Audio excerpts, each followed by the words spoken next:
بسم اللہ الرحمن الرحیم۔ اللہ کی رحمت گنہگار پر۔ اے گنہگار، مایوس نہ ہو کسی بھی حال میں، اور کبھی بھی ہمت نہ ہار، اور اللہ کی رحمت سے مایوس نہ ہو۔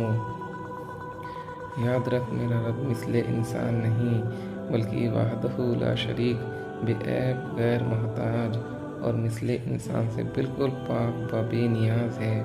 یاد رکھ کہ کوئی چاہے کتنا ہی گنہگار کیوں نہ ہو، اس کی رحمت ہمیشہ اپنے بندے پر باکرم رہتی ہے۔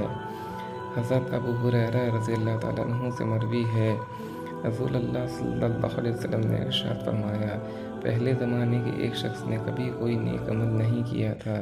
جب اس کی موت کا وقت قریب آیا تو خوف خدا کی وجہ سے اس نے اپنے گھر والوں کو وصیت کی کہ جب میں مر جاؤں تو مجھے جلا دینا، پھر میری راکھ ہوا میں اڑا دینا اور دریا میں بہا دینا، کیونکہ خدا کی قسم اگر میں اللہ کے قابو میں آ گیا تو وہ ضرور مجھے ایسا عذاب دے گا کہ تمام جہانوں میں سے کسی کو نہ دیا ہوگا۔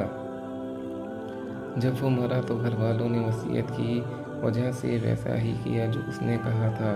پھر اللہ نے زمین و دریا کو حکم دیا تو دونوں نے اس کی راکھ کو جمع کیا۔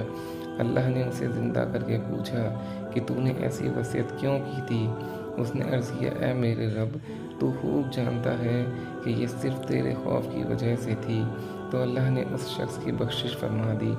اللہ کا فرمان عظمت ہے، اے رسول، آپ میری طرف سے فرما دیجئے کہ اے میرے وہ بندو جنہوں نے گناہوں کے ذریعے اپنی جانوں پر ظلم کیا، اللہ کی رحمت سے مایوس نہ ہوں، بے شک اللہ تمام گناہوں کو بخش دے گا، بے شک وہ بخشنے والا مہربان ہے۔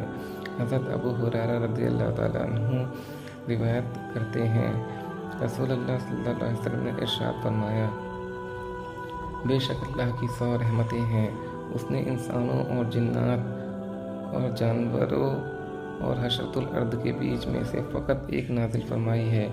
اسی ایک رحمت کی وجہ سے وہ ایک دوسرے سے سلوک اور آپس میں رحم کرتے ہیں، اور اسی کے سبب وحشی جانور اپنے بچوں سے شفقت سے پیش آتے ہیں، اور اللہ نے باقی 99 رحمتیں بچا کر رکھی ہیں، وہ ان کے ساتھ بروز قیامت اپنے بندوں پر رحم فرمائے گا۔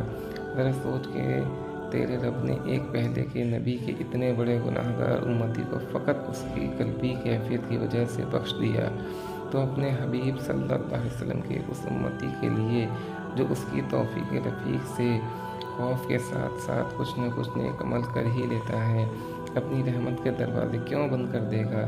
اور جب بروز قیامت توبہ و نیک اعمال کا سلسلہ بالکل بند ہو چکا ہوگا، تب بھی رب غفار کی طرف سے اتنی کرم نوازی کا وعدہ ہے، تو ابھی تو تیری سانسیں جاری ہیں، توبہ کا سلسلہ بند نہیں ہوا، اور نیک اعمال کے ذریعے گناہوں کا کفارہ اب بھی ممکن ہے، تو رحمت رب کے نزول سے کس بنا پر مایوس ہوا جائے؟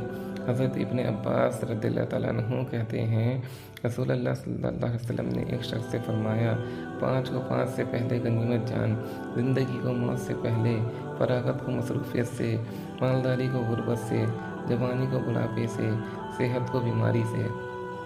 رسول اللہ صلی اللہ علیہ وسلم نے ایک شخص سے فرمایا، 2 نعمتیں ایسی ہیں جن کے سلسلے میں اکثر لوگ غفلت کا شکار ہیں، ایک صحت، دوسری فراغت۔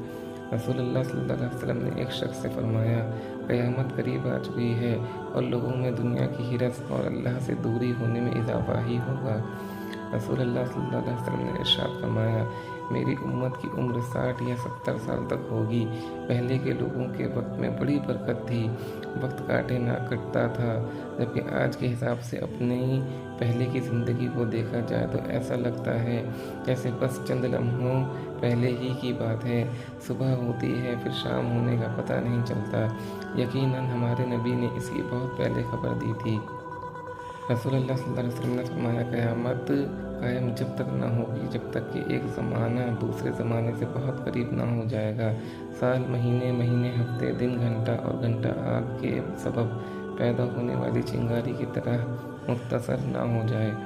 ہمیں بہت کم عرصے محنت کرنی ہوگی، جبکہ پھل وہ ملے گا جو پچھلی امتوں میں سینکڑوں سال محنت کرنے والے مشکل پایا کرتے تھے۔